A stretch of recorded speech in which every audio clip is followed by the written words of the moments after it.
অম্বুবাচী মেলাৰ আজি তৃতীয়টো দিন।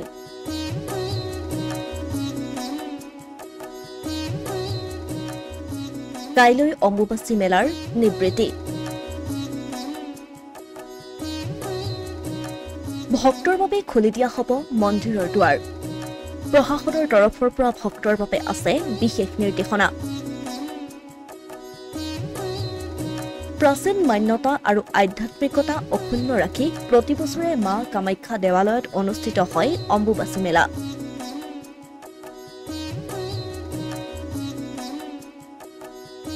অম্বুবাচী মেলা উপলক্ষে জনসমুদ্ৰত পৰিণত হৈছে সমগ্ৰ নীলাচল।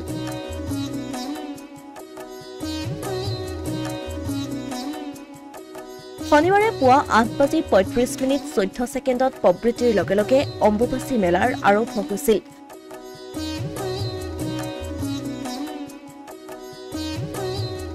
আৰু মঙলবাৰে পুৱা 8:59:23 নিবৃত্তিৰ লগে লগে অন্ত পৰিব অম্বুবাচীৰ। নিবৃত্তিৰ দিনা মন্দিৰ খোলাৰ লগে লগে দেৱী স্নান পূজা প্ৰবৃত্তি সমাপন হোৱাৰ পৰাহে ভক্তসকলে দেৱীক দৰ্শন কৰিব পাৰিব। অম্বুবাচীৰ নিবৃত্তিৰ দিনা পাণ্ডাসকলে ভক্তসকললৈ আগবঢ়াই ৰক্তবস্ত্ৰ।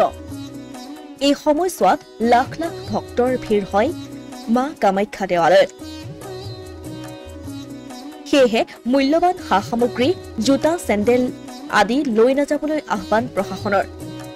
লগতে পুৱা 5 বজাত নীলাচললৈ যোৱা পথৰ দ্বাৰ মুকলি আৰু নিশা 8 বজাত দ্বাৰ বন্ধ কৰাৰ আছে নিৰ্দেশনা। মা কামাখ্যা মন্দিৰলৈ যোৱা মূল পথেৰে জৰুৰীকালীন সেৱাৰ বাহিৰে কোনো ধৰণৰ বাহন ওপৰলৈ যাব নোৱাৰিব। কেৱল পাণ্ডুৰ ফালৰ পৰা বিকল্প পথেৰে বাহন যাব পাৰিব। বিশেষ বাহনৰ ক্ষেত্ৰতহে অনুমতি থাকিব পাণ্ডুৰ ফালৰ পৰা যোৱা পথত।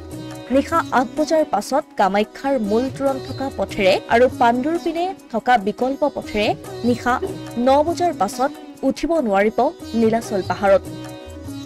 কেৱল নামিবহে পাৰিব। 22 জুনৰ পৰা আৰম্ভ হোৱা অম্বুবাচী মেলাক লৈ দেখিবলৈ পোৱা গৈছে প্ৰশাসনৰ মাজত বিশেষ তৎপৰতা। আৰু অন্তিমটো দিনত মন্দিৰৰ সুৰক্ষা আৰু ভক্তৰ নিৰাপত্তাৰ বাবে লোৱা হৈছে বিশেষ ব্যৱস্থা।